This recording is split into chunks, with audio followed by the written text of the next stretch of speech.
Hello, everybody. I wanted to go over Broth Co here with you.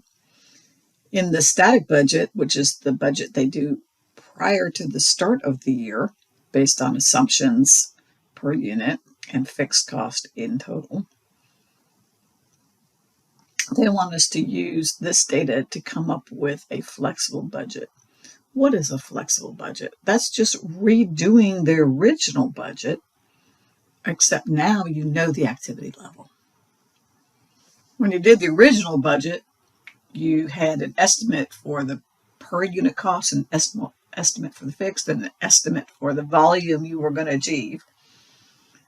But after the year is over, you redo it. That's called a flexible budget. And the only thing you change is the actual units or the actual activity. All the other assumptions that you used in the original budget are held constant. So here, the actual units achieved was quite a bit higher than the plan, wasn't it? How cool is that?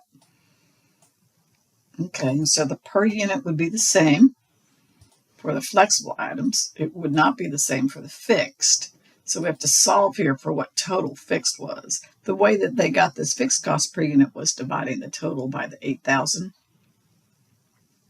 And so it was 2.24 times 8,000 here.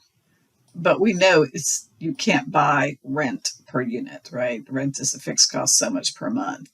And so they just decided to express it as a per unit, but it's not a per unit cost. It's $17,920 for the period.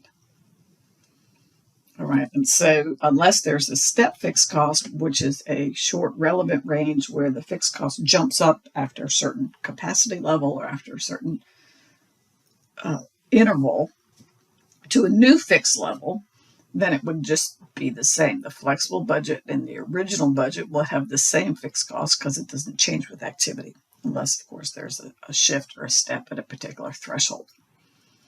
So what would the operating income be? Well, you would take your actual units times the budgeted per unit for your variable items.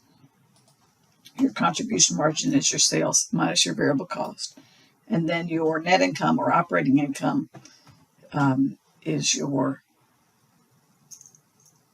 contribution margin minus your fixed cost. And I put net income in here. It's really operating income because after operating income, you have the non-operating items and income taxes and so forth that get down to net income.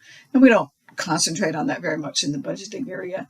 There's a different group that would budget interest and other taxes and so forth, not typically the operating folks. That's usually a niche. The financing folks and the tax folks are usually experts in that particular area, and that's usually delegated to them.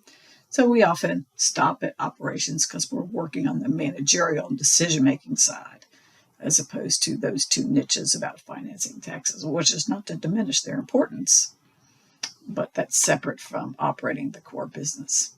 So there would be your operating income at this level. Let me know if you have questions.